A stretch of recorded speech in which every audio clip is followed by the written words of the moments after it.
Hey everyone, Lori Lipstein back again here with Taryn Deaton. We're both principals at Thread Strategies, and we are talking about planned giving still. Hopefully you've caught some of the other videos in our series here, and today's topic is about how do you get started with these conversations? What's the next step to getting into it? So I'll first say that this is born out of good stewardship. So if, everything we talk about today is assuming you've already been following a good stewardship process. And if that doesn't sound familiar to you, then we invite you to go check out some of our stewardship videos as a precursor to this. But Taryn, assuming that people have been doing really good stewardship and really building the relationships with those donors who are giving year after year, where do they go next to get into planned giving?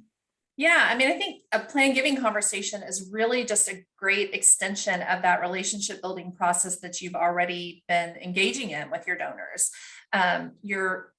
Even as you're moving someone through kind of the donor cycle toward hopefully maybe making a more major gift or increasing their giving, you're trying to understand what their giving motivations are, what their passion is related to your mission, what they want to accomplish in the world. And the same is true when you're having planned giving conversations. The only difference is that the horizon for the gift is a little different. And potentially because of the size of planned gifts being generally so much larger, the impact on the organization could be greater. And so it's really just kind of the next step maybe in your relationship building process, to have these planned giving conversations. And certainly there's a sensitivity to it because it's something that, involves the donor's death.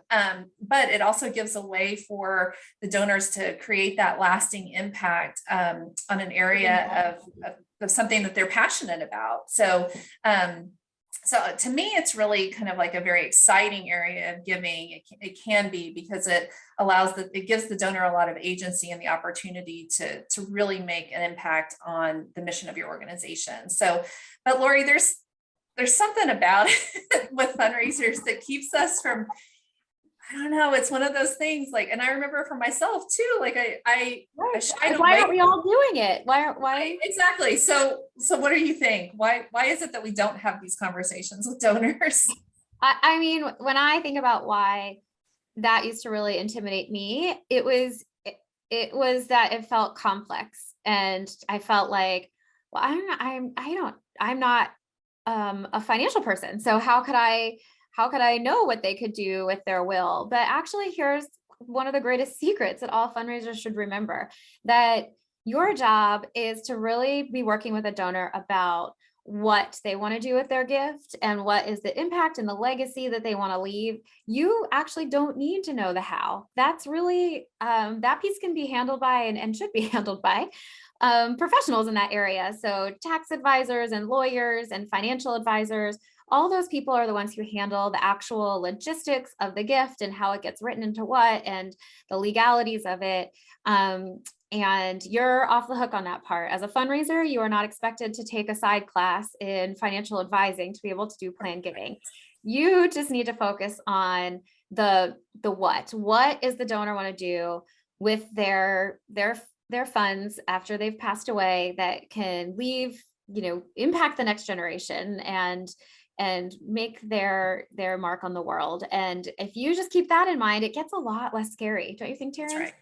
Absolutely. Yeah. It just feels like you're having conversations with the donor like you would for any other type of gift. It takes the stigma away from it. Exactly. So, we hope that helps you feel like you have a place to get started, that, you're not afraid of it for the technicality pieces, and that you're really thinking about it in terms of talking to a donor about, it's just the next step in the conversation, really. If you've already been talking to them about gifts annually, or even multi-year gifts, this is really kind of that ultimate next step in the way that they're impacting your mission. So thanks for joining us. We hope that feels like getting started on planned giving. We've got a few other tips and tricks in some of the other videos in this playlist, and so check them out. And of course, if you have more specific questions about your organization and we can offer any advice, feel free to reach out to us anytime. Our contact information is on our website. Thanks everyone, and happy planned giving. Yes, happy plan giving.